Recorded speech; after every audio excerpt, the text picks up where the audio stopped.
Varicose veins కి సరైన చికిత్స కోసం సంప్రదించండి ఎవిస్ హాస్పిటల్. నేనంటే పిచ్చి మేడం మా పిల్లకి. మేమిద్దరం వచ్చేసినాం సార్, వచ్చి తిరుపతిలో పెళ్లి చేసుకున్నాము కొండపైన. 2-3 ఏళ్ళు బాగానే ఉన్నాము. ఎందుకో మేడం కొద్ది రోజులుగా తన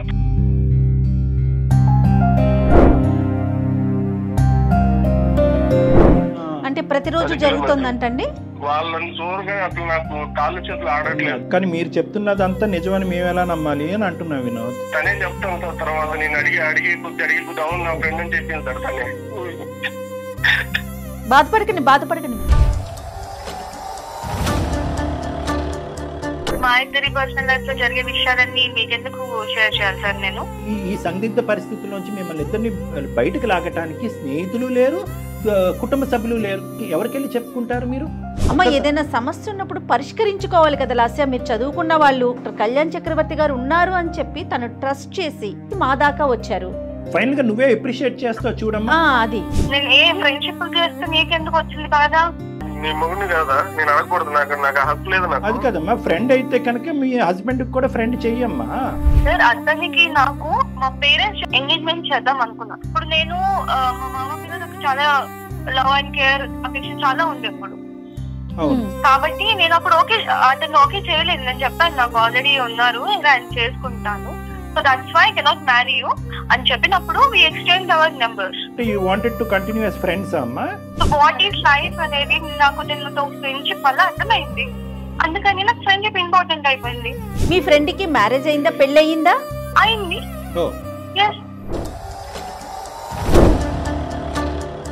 ఏంటమ్మా ఆవిడకి తెలుసా? బయట ఎంతో మంది ఎన్నో పర్సనల్ ఫ్రెండ్షిప్స్ పెట్టుకుంటారు, అన్ని చెప్పి పెట్టుకుంటారా పబ్లిక్ లో. నేను నీకోసం అన్ని వదులుకొని వచ్చినాను కదా. ఉన్నావు, ఏం చేసి పెట్టావు నాకు చెప్పు. ఏం చేసి పెట్టావు నాకు? ఏం కావాలమ్మా నీకు? ఏం కావాలి చెప్పు. నాకు కావాల్సిన లగ్జరీ లైఫ్ నాకు లేదు. ఈ సోకాల్డ్ స్వర్గం ఏదైతే నువ్వు అబ్బాయితో పాటు నువ్వు అనిపిస్తున్నావో ఇది ఎల్లకాలం నిలబడదు. ఎప్పుడు ఉంటామో ఎప్పుడు పోతామో తెలియదు కదా సార్. అందుకని last and final question Lasya, అన్ని వదులుకుని పద్ధతిగా జీవించేటటువంటి ఆలోచన నీకుందా? You don't have interest in Vinod. So you have interest in that person. Vinod, ఇప్పటికైనా మీ ఇద్దరి మధ్యన పిల్ల జల్లా ఎవరు లేరు కాబట్టి ఇప్పటికైనా సంతోషంగా సుఖంగా గుడ్ బై చెప్పేసి ఆ అమ్మాయికి నీ జీవితం ఏంటి. ఫెర్టినైన్ హాస్పిటల్ సమర్పించు అందమైన జీవితం కార్యక్రమానికి స్వాగతం. నమస్తే కళ్యాణ్. నమస్తే జగర్. వినోద్ అనే ఒక పర్సన్ మనకి మెయిల్ చేశారండి. పెళ్ళైపోయింది, సుఖంగా వెళ్ళిపోతుంది జీవితం. మళ్ళీ బయట అమ్మాయి కూడా కాదటండి, ఇంట్లో అమ్మాయి, చుట్టాలు. ఏం జరిగిందో అర్థం కావట్లా. నాకు చాలా ఇష్టం అండి నా భార్య అంటే, కానీ నా వల్ల కావట్లేదు. నేను యాక్సెప్ట్ చేయలేకపోతున్నాను, వదిలేయలేకపోతున్నాను. Something is wrong. సరే, ఒకసారి మీతో మాట్లాడిస్తానని చెప్పాను. తప్పకుండా మేడం, ఒకసారి కాల్ చేద్దామండి.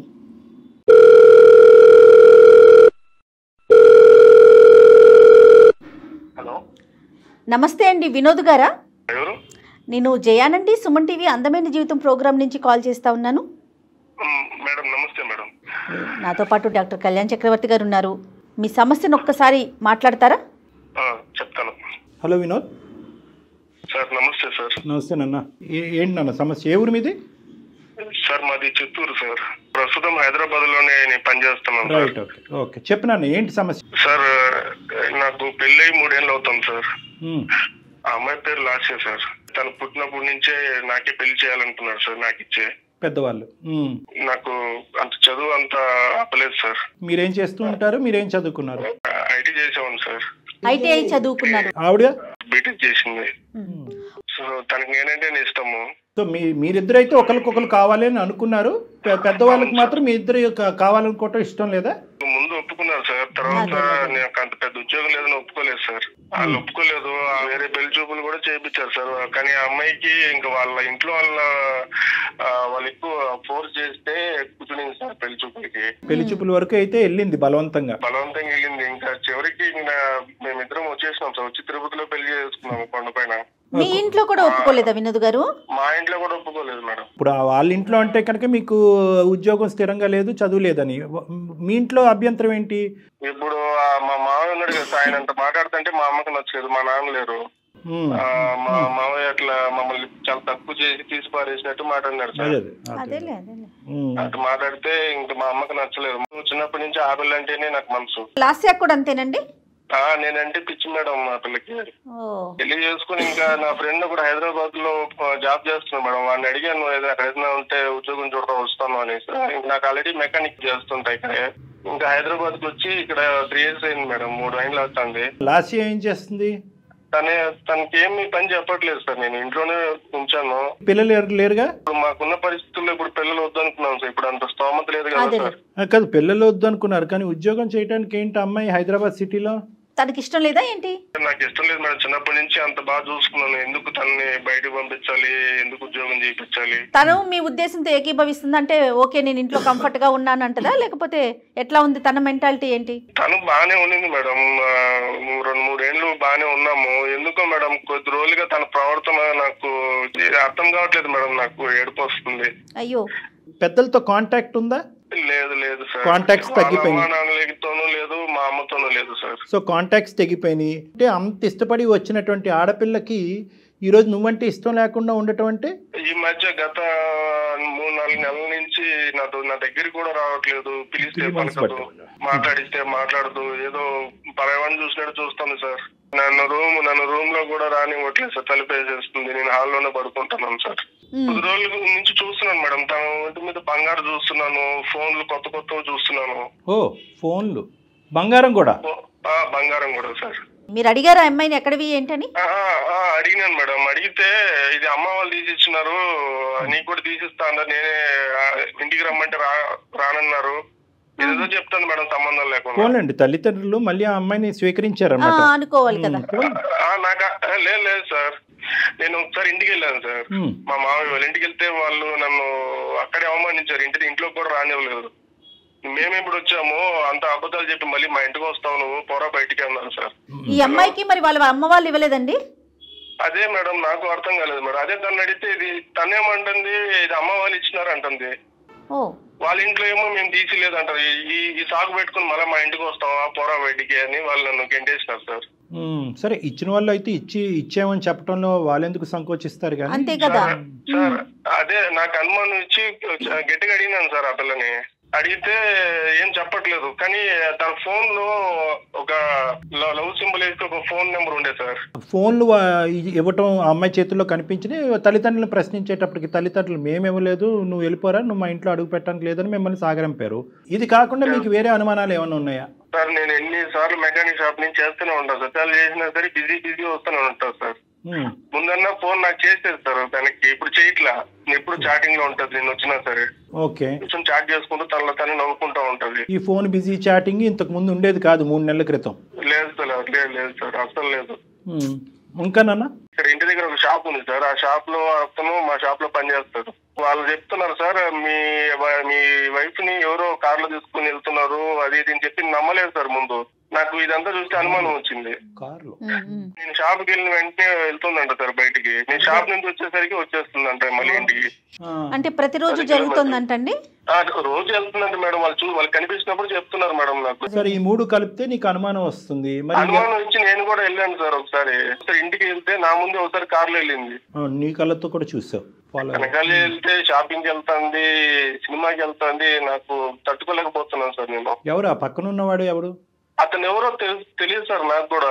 చివరికి అడిగేసినాను సార్ మనసు చంపుకొని ఏదైతే అయింది అని చెప్పుకొని అడిగితే నీకు తెలియదు, నువ్వు అనుమానిస్తాను అని చెప్పి తిరిగి నన్నే అంటాను సార్. నీదే అనుమానం అంటుందా? నేను నా కల్లారా నేను చూసాను అంటుంటే కూడా నమ్మట్లేదు సార్. లేదు నువ్వు ఎవరినో చూసినావు, నేను ఒక్కటే వెళ్ళాను, ఎవరితో వెళ్ళలేదు అని నాతో వాగ్వాదాలు పెడతాను సార్. ఆ స్మార్ట్ ఫోన్లు ఏవో ఉన్నాయి కదా, ఒక 2-3 ఫోటోలు వీడియోలు తీయలేకపోయావు? కార్ నెంబరు మాల్లో అక్కడ తిరుగుతున్నప్పుడు వాళ్ళని చూడగా అసలు నాకు కాళ్ళు చేతులు ఆడట్లేదు సార్. ఆ టైంలో నేను పెట్టుకుంటాను సార్. కానీ మీరు చెప్తున్నదంతా నిజమని మేము ఎలా నమ్మాలి అని అంటున్నా వినోద్. తనే చెప్తాను సార్. తర్వాత నేను అడిగి కొద్ది అవును నా ఫ్రెండ్ అని చెప్పింది సార్. తనే ఒప్పుకుంది. ఫ్రెండ్ అందా? ఒప్పుకుంది. నేను చాలా రోజులుగా అడిగితే అవును అని చెప్పి నాకే చెప్పేసరికి ఇంకేం చేయాలో అర్థం కావట్లేదు సార్. ఇట్లా మా అమ్మ వాళ్ళ దగ్గరికి పోలేను, ఇట్లా వాళ్ళ అమ్మ నాన్నని అడగలేను. ఫ్రెండ్ అయితే దానికంటూ ఒక లిమిటేషన్ లేదా ఒక గీత ఉంటుంది కదా. కానీ నువ్వు లేనప్పుడు ప్రత్యేకించి ఎందుకు వెళ్ళాలి? నీకు తెలియకుండా సీక్రెట్గా ఈ కథను ఎందుకు నడిపించాలి?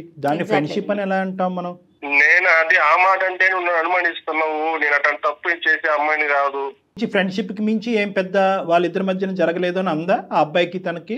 అంటుంది సార్, అంటుంది. కానీ ఇప్పుడు నాకుంటది కదా సార్, నా భయాలు నాకుంటది కదా సార్. నాకేట దూరం ఓకే, నీకు దూరం అయిపోద్దని ఇన్సెక్యూరిటీ ఉంటుంది. ఈ అబ్బాయి ఎవరు? తను ఎవరో నాకు కూడా తెలియదు. అడిగితే నీకు నా మీద నమ్మకం లేదా అని చెప్పి నన్నే. అయ్యో, బాధపడకండి వినోద్. లేదులే వినోద్, అడుగుదాం. మన ప్రయత్నం మనం చేద్దాం, మాట్లాడదాం. కళ్యాణ్ గారు, అమ్మాయితో మాట్లాడితే తన ఉద్దేశం ఏంటి, తినే తప్పుగా అర్థం చేసుకుంటున్నాడా లేదా ఏం జరుగుతోంది అనేది మనం తెలుసుకోవచ్చు. మీరు అన్నట్లుగా వినోద్, మీరైతే దేనికైనా సిద్ధంగా ఉండండి. నువ్వే కలుపు ఫోన్.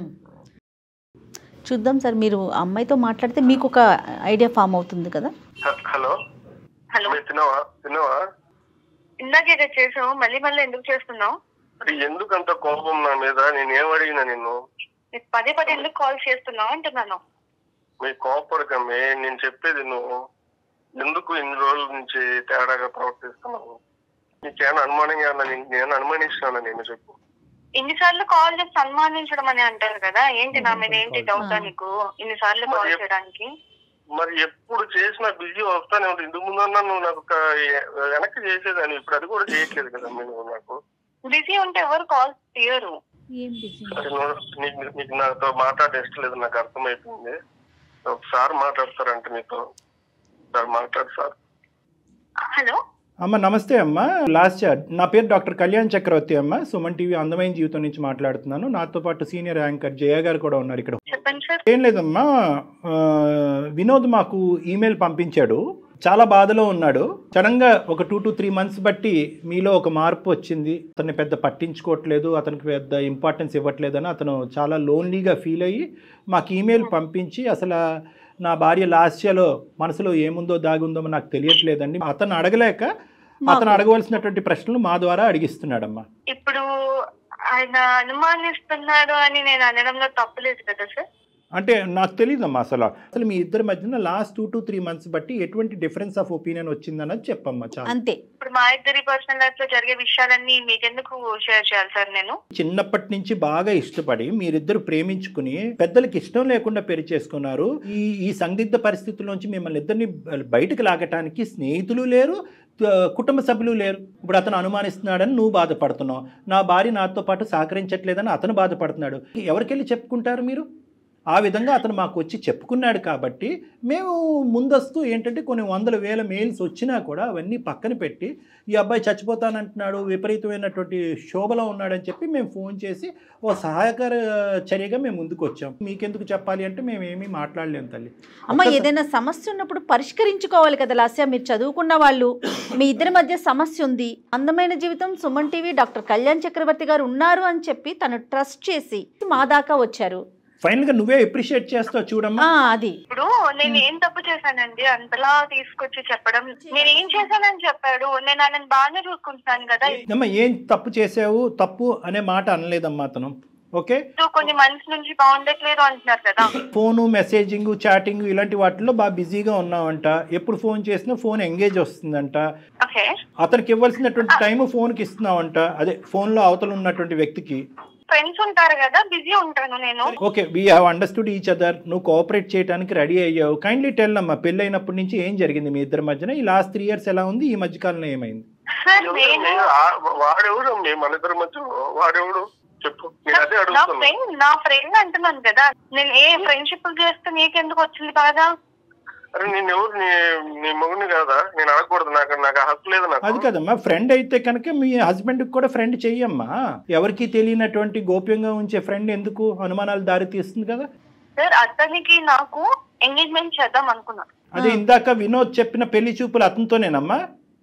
అవునండి, మా పేరెంట్స్ చేయాలనుకున్నారు. అప్పుడు నేను మా మామ మీద నాకు చాలా లవ్ అండ్ కేర్, అఫెక్షన్ చాలా ఉండే అప్పుడు. కాబట్టి నేను అప్పుడు అతను ఓకే చేయలేదు. నేను చెప్పాను నాకు ఆల్రెడీ ఉన్నారు, ఆయన చేసుకుంటాను, so that's why I cannot marry you అని చెప్పినప్పుడు we exchange our numbers. You wanted to continue as friends అమ్మా? Has a good friends. ఎందుకంటే తనకి నా మెచ్యూరిటీ కానివ్వండి, తనకి నా బిహేవియర్ కానివ్వండి నచ్చింది. అందుకని ఈ సైడ్ మనం ఫ్రెండ్స్ గుడ్ ఫ్రెండ్స్ గా ఉంటే బాగుంటుంది అన్నారు. So I don't want to hurt him. అందుకని నేను ఒక గుడ్ ఫ్రెండ్ గా ఉంటున్నాను తనతో. 3 years పాటు మీ మ్యారేజ్ అయిన తర్వాత కూడా కంటిన్యూ అయిందా? అవునండి. పెళ్లి చూపుల్లో పరిచయమైనటువంటి ఆ ఫ్రెండ్ని మీ భర్తకి తెలియకుండా ఉంచవలసినటువంటి అవసరం ఏముంది? ఎందుకు మీ భర్తకి ఇంట్రడ్యూస్ చేయలేదు? మీ ఇంటి వరకు ఎందుకు రాలేదు? అది నా పర్సనల్ లైఫ్ కదండి. పెళ్ళయ్యాక పర్సనల్ ఏంటి తల్లి? పెద్దల్ని కాదనుకుని ముందుకు వచ్చినటువంటి మీ ఇద్దరు పర్సనల్ ఏంటమ్మా? నేనప్పుడు తను ఇష్టపడ్డప్పుడు అవును ఇష్టపడ్డాను. I like him, that's why I got married with. కానీ నా లైఫ్ ఎలా ఉండాలి, ఎలా డిజైన్ చేసుకోవాలి అప్పుడు నాకు తెలీదు. అప్పుడు నాకు తను నచ్చారు కాబట్టి అలా అనుకున్నాను. కానీ వాట్ ఈస్ లైఫ్ అనేది నాకు తనతో ఫ్రెండ్షిప్ వల్ల అర్థమైంది. అందుకని నాకు ఫ్రెండ్షిప్ ఇంపార్టెంట్ అయిపోయింది. మీ ఫ్రెండ్ కి మ్యారేజ్ అయిందా, పెళ్లి అయిందా? అయింది. అదేంటమ్మా ఆవిడకి తెలుసా? తెలీదండి మాకు. ఇప్పుడు మేము ఇప్పుడు బయట ఎంతో మంది ఎన్నో పర్సనల్ ఫ్రెండ్షిప్స్ పెట్టుకుంటారు, అన్ని చెప్పి పెట్టుకుంటారా పబ్లిక్ లో? పబ్లిక్ కాదమ్మా, మాకు చెప్పమంటలేదమ్మా, మొగుడు పిల్లలకి చెప్పుకోమంటున్నావమ్మా. అది మేము చెప్పుకోవాలనిపిస్తే చెప్పుకుంటాము.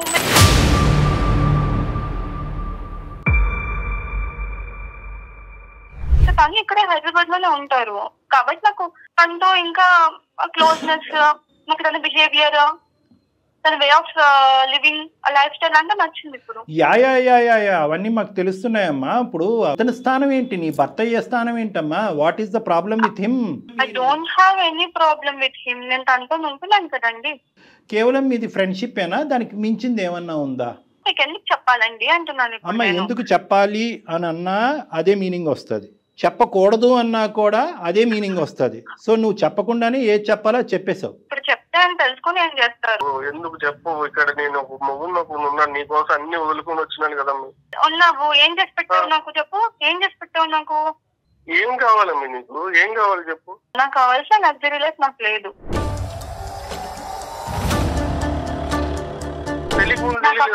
నాకు తెలియదు, అప్పుడు నాకు తెలియదు. ఇల్లు వచ్చేటప్పుడు నాకు తెలియదు, ఇప్పుడు తెలుస్తుంది, నాకు బుద్ధి వచ్చింది. సో అందుకని నా లైఫ్ ని నేను ఎంజాయ్ చేస్తున్నా. ఏం మాట్లాడాలమ్మా నీతో?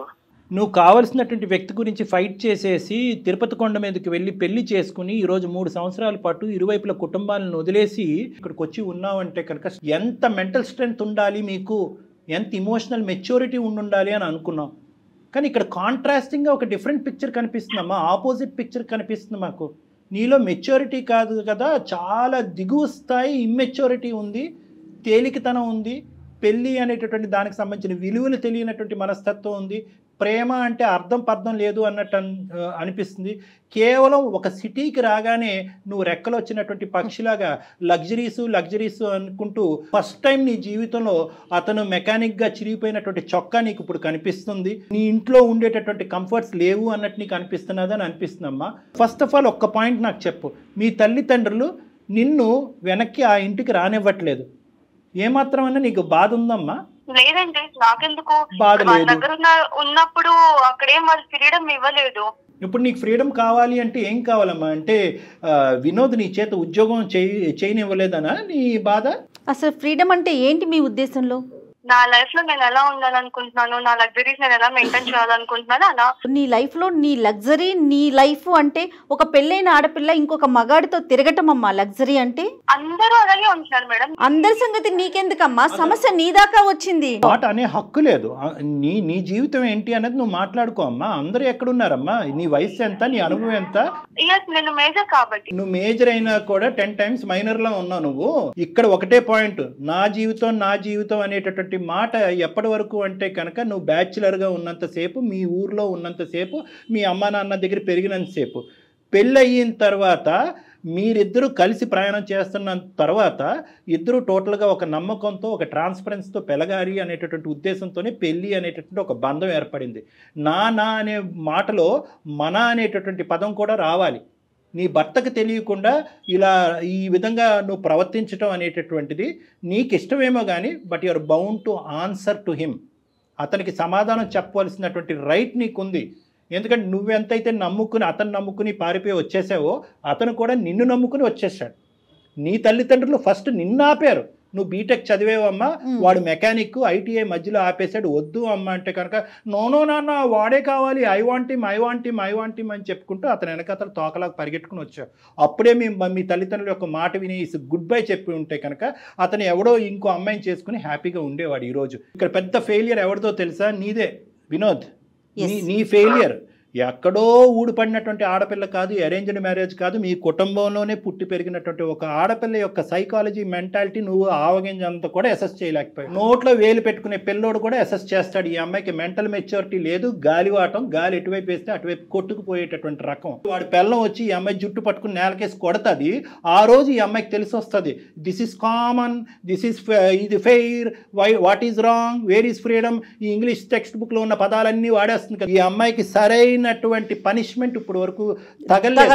లవ్ మ్యారేజ్ అయినా కూడా పేరెంట్స్ క్షమిస్తారు, అరే ఏముందిలే మన ఆడపిల్ల ఎక్కడో ఎలా ఉందో మన ఇంట్లో మనిషిని చేసుకుంది, పండగకు పిలుద్దాం, పబ్బానికి పిలుద్దాం. 3 years పాటు ఈ అమ్మాయిని ఇప్పటికి కూడా గడప తొక్కనివ్వలేదు అంటే కనుక ఈ అమ్మాయి మొండి వైఖరి వాళ్ళు మొదటి నుంచే స్టడీ చేసి ఈ రోజు వచ్చినటువంటి అమ్మాయి మళ్ళీ మన ఇంట్లో ఏం పెంట పెడతాది రా బాబు, ఎక్కడుంటే అక్కడే ఉన్నాయి అని చెప్పి ఆ అమ్మాయికి దండం పెట్టి నీ నెత్తి మీద పెట్టి వదిలేశారు.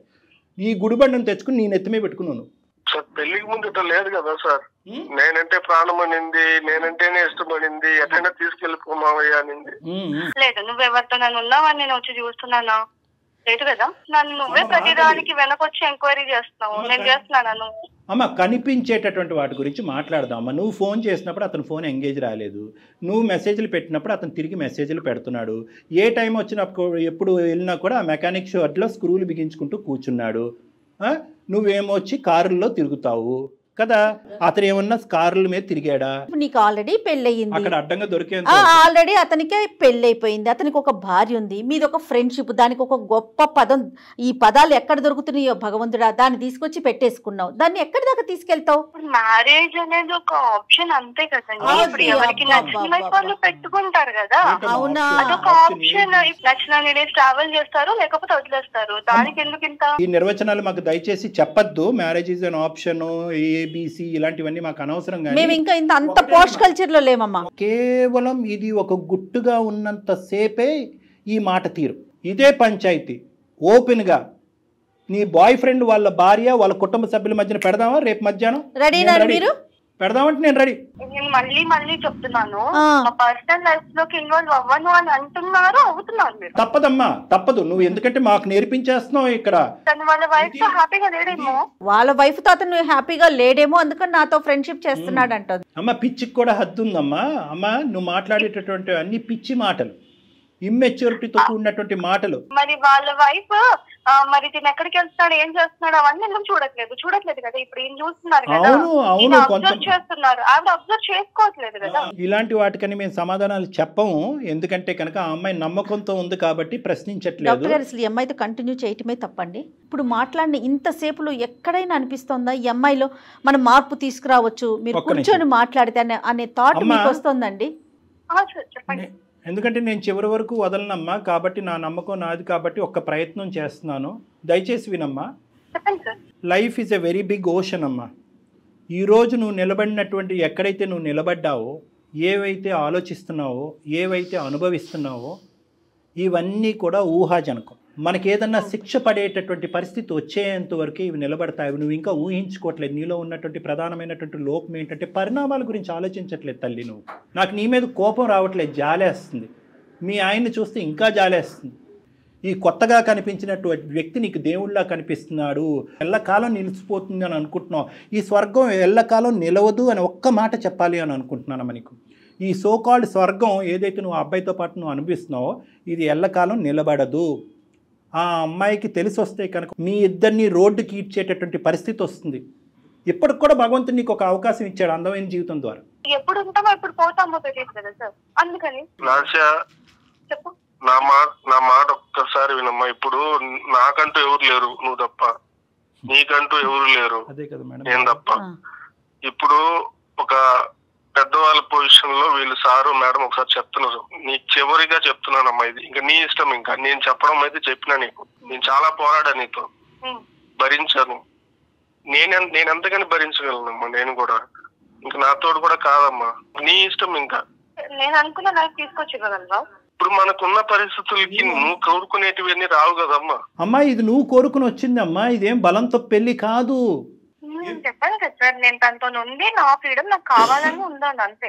తనకి ఇంట్లో చేసి పెట్టాల్సిన చేసి పెడుతున్నాను. ఒకటి తల్లి, నా వంతు ప్రయత్నం నేను చేశా. ఎంతకాలం ఈ ప్రయాణం కొనసాగుతుందో, ఎన్ని తన్నులు తింటారో, ఎంత అవమానం పడతారో అనేది కాలమే నిర్ణయిస్తుంది. అందుగురించే బీటెక్ చదివినటువంటి అమ్మాయి ఇంట్లో పనిపాటు ఏమీ లేకుండా ఇంట్లో ఎందుకు కూర్చోపెట్టావంటే సుఖపడాలి సార్, సుఖపడాలి సార్, నన్ను నమ్ముకుని వచ్చింది సార్, సుఖపడాలి సార్ అంటాడు. ఇప్పుడు ఏమొచ్చి ఇంట్లో కూర్చొని చేసే పంచాయతీ ఇది. ఈ అమ్మాయి నువ్వు జీర్ణించుకోలేనట్టు స్వేచ్ఛ ఇచ్చావు, దాన్ని నువ్వు అడ్వాంటేజ్ తీసేసుకున్నావు. ఈరోజు నీకు చెప్పేటటువంటి అవకాశం లేదు అని నేను అనుకుంటున్నాను. అయినా కానీ తల్లిదండ్రులు లాంటి వాళ్ళం ప్లీజ్ ఆలోచించమ్మా, ఇదన్నా అనుకో. అక్కడ మనస్సాక్షి అనేది ఒకటి ఉంటుంది వినోద్కి. అది అంటది, ఒరే ఏంద్ర బాబు పైపైన కడిగి ఇచ్చేస్తున్నారు ఈ ఇస్త్రీ, ఎంగిలి విస్తరిని, మళ్ళీ అందులోనే నిన్ను భోంచేయమంటారు, వద్దురా బాబా నీ. అతని మనస్సాక్షి అతన్ని అంటది. కాబట్టి నీలాంటి వ్యక్తితో అనుక్షణం ఇలా కాపాడుకుంటూ ఫోన్లు చేస్తూ ఈ మెకానిక్ షెడ్లో ఉన్నంతసేపు ఇక్కడ ఇంట్లో ఏం చేస్తున్నావు అని అనుకుని అతను బ్రతకటం వ్యర్థం. వినోద్ ఏం చేద్దాం చెప్పండి వినోద్, మీ ఒపీనియన్ చెప్పండి. మేడం నేను చెప్పాల్సినంత చెప్పాను మేడం తనకి. ఆ అమ్మ ఒప్పుకుంటే నేను ఇప్పుడు కూడా సిద్ధమే మేడం, కానీ తను ముందులానే ఉంటానంటే నేను కూడా ఎలా ఉండగలుగుతాను madam? Last and final question Lasya, అన్నీ వదులుకుని పద్ధతిగా జీవించేటటువంటి ఆలోచన నీకుందా? ఈ పిచ్చి పిచ్చి పనులన్నీ ఆపేసి అప్పుడే వినోద్ నీతో ప్రయాణం చేస్తాడు, లేదంటే గుడ్ బై అంటానికి రెడీగా ఉన్నాడు. ఏమంటావు? You don't have interest in this marriage or that person? You don't have interest in Vinod, so you have interest in that person. మీ ఇద్దరి మధ్యన ఒక పనికిరాని ఒక అక్రమ సంబంధం డెవలప్ అయ్యింది. పెళ్లి చూపులు కాస్త ఒక అక్రమ సంబంధం కింద బ్యాక్గ్రౌండ్లో కంటిన్యూ అయింది. ఇది మాట్లాడకుండా ఏవేవో మాట్లాడుతున్నావు ఏంటి నువ్వు? మీకు మేము చేతులు జోడించి బతిమాలాలా? అమ్మ తల్లిదండ్రులు లాంటి వాళ్ళు మారమ్మా, నీకు పరుగు పోతుందమ్మా, కుటుంబం రోడ్డు మీకు వస్తుందమ్మా అని చెప్పి నిన్ను బతిమాలాలా? వద్దమ్మా, నీకు ఇవ్వాల్సినటువంటి టైం చాలా ఇచ్చాము. వినోద్, ఇటువంటి అమ్మాయిని నువ్వు ఆలోచించకుండా, తెలివితేటలు లేకుండా, అసెస్ చేయకుండా పరిగెట్టుకుంటూ వెళ్ళి పెళ్లి చేసేసుకున్నావు. ఇప్పటికైనా మీ ఇద్దరి మధ్యన పిల్ల జల్లా ఎవరు లేరు కాబట్టి, ఎటువంటి బాధ్యత బరువు లేదు కాబట్టి ఇప్పటికైనా సంతోషంగా సుఖంగా గుడ్ బై చెప్పేసి ఆ అమ్మాయికి నీ జీవితం ఏంటి అన్నది నువ్వు బతుకు. ఆ అమ్మాయి కంటే ఇలా వదలటం, ఎక్కడికక్కడ కట్ చేయటం అలవాటే. అక్కడ తల్లిదండ్రులు కట్ చేసింది, ఇప్పుడు నిన్ను కట్ చేసింది, రేపు ఆడి దగ్గరికి వెళ్తుంది, ఆడిని కట్ చేస్తుంది. ఈ అమ్మాయి జంపింగ్ జాకులు అంటారు వీళ్ళని. లాస్యా, చాలా సంతోషం అమ్మా ఇంతవరకు మాతో మాట్లాడినందుకు, నీలాంటి ఒక గొప్ప వ్యక్తితో మాట్లాడినందుకు. మధ్యలోనే నేను చెప్పాను డాక్టర్ గారికి ఇది వర్కౌట్ అయ్యే విషయమే కాదని, పాపం ఆయనే లేదు లేదు అని మాట్లాడుతూ ఇక్కడ దాకా వచ్చారు. చాలా సంతోషం తల్లి. నమస్తే. పెట్టేసే తల్లి ఫోన్. ఎప్పుడో చెప్పాను కదా, independent women and free bird అని. Bye ma'am. Oh my god. మీకు నేను మధ్యలోనే అన్నాను కదా డాక్టర్ గారు, కానీ మీరేమన్నారు? లేదు జయ గారు ఒకసారి మాట్లాడదాం, ఇంకొంచెం మాట్లాడదాం అన్నారు కదా. ఆ అబ్బాయి గురించి మేడం, ఆ అబ్బాయి గురించి మీరు ఆలోచించారు. తను చాలా డిస్టర్బ్డ్ క్యారెక్టర్ అండి. వినోద్, తనకేం చెప్తారో చూడండి కళ్యాణ్ గారు. వినోద్, ఇప్పుడు నువ్వు హ్యాపీగా ఉండాలి, అర్థమైందా? సార్ స్టార్టింగ్ లోనే చెప్పాను, చేదైనటువంటి నిజాలు నీకు వినిపిస్తాయి. ఇది కేవలం ఫ్రెండ్షిప్ కాదు, దానికి మించింది అంటే కనుక ఆ అమ్మాయి అసలు మొండిగా హ్యాపీగా ఒప్పుకుంది. ఇప్పుడు ఏమొచ్చి వెళ్ళిపోతానికి రెడీయా అంటే కనుక హ్యాపీగా వెళ్ళిపోతాను నేను, ఫ్రీ బర్డ్ అంది. దాచిపెట్టిందా సార్? అది ఎగిరి ఎగిరి ఇంకో పంజరంలో చిక్కుంటది, అది గుర్తుపెట్టుకో. ఇంకొకటి కూడా నేను చెప్తున్నా, నువ్వు హ్యాపీగా ఉండటం అనేది ఎంత ఇంపార్టెంటో, మొండిగా ఉండటం కూడా అనేది అంత ఇంపార్టెంట్.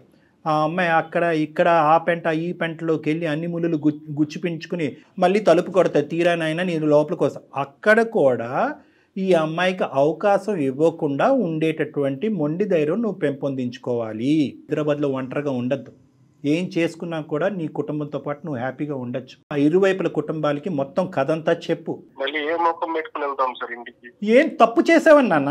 నువ్వేం చేయలేదు. ఏం తప్పు చేసావు? నచ్చినటువంటి అమ్మాయితో ప్రయాణం మొదలు పెట్టాలని ముందుకు వచ్చావు. ఆ అమ్మాయి మధ్యలోనే గుడ్ బై చెప్పింది.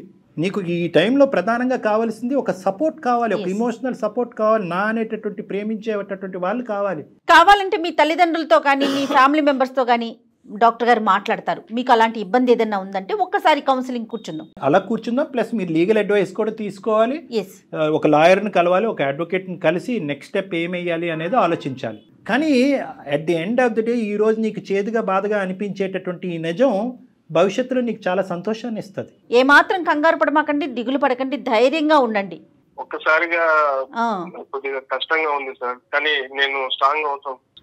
ఓకేనన్నా మోరల్ సపోర్ట్ కి డెఫినెట్ గా మేము ఉంటాం ఎప్పుడు కూడా. Okay, thanks madam. రైట్ నాన్న, రైట్, థ్యాంక్ యూ. తను యాక్సెప్ట్ చేయలేకపోతున్నాడు అంతే. ఆబ్వియస్లీ మేడం, కొద్ది గొప్ప అమ్మాయి కౌన్సిల్ చేయడానికి ట్రై చేసింది ఎందుకు అంటే కనుక ఆ అమ్మాయి భవిష్యత్తు గురించి కాదు, ఈ అబ్బాయి భవిష్యత్తు గురించి. అంతే కదా డాక్టర్ గారు. ఇప్పుడు ఇలాంటి వాళ్ళ జీవితాలు ఇక అలా కంటిన్యూ అవటమేనంటారు, ఎక్కడైనా వెనక్కి వస్తారా? నేను చెప్పాను కదా మేడం ఇందాక, పరిణామాలు ఆలోచించకుండా ముందుకు వెళ్ళిపోయేటటువంటి వాళ్ళు శిక్ష పడినప్పుడు రియలైజ్ అయ్యి మళ్ళీ వెంటనే వచ్చేస్తారు. అప్పుడు పడుతుంది అమ్మాయికి, తొందరలో పడుతుంది.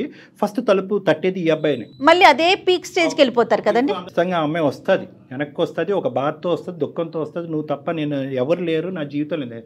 ఎందుకంటే ఈ అబ్బాయికి ప్రస్తుతం ఇప్పుడున్న పరిస్థితుల్లో ఆ అమ్మాయికి గుడ్ బై చెప్పరా బాబు అని చెప్పడం చాలా ఈజీ. ఆ అమ్మాయి మళ్ళీ వెనక్కి వస్తే కనుక ఆ అమ్మాయిని యాక్సెప్ట్ చేయొద్దురా బాబు అని చెప్పడం చాలా కష్టం. వెల్కమ్ చెయ్యొద్దని చెప్పలేము మనం, ఎందుకంటే ఆ అబ్బాయి చాలా బలంగా అతని మనసులో తనకు స్థానాన్ని ఇచ్చాడు. రైట్, చూద్దాం ఎటువంటి పరిణామాలకు దారితీస్తుంది. రైట్ అండి, నమస్తే.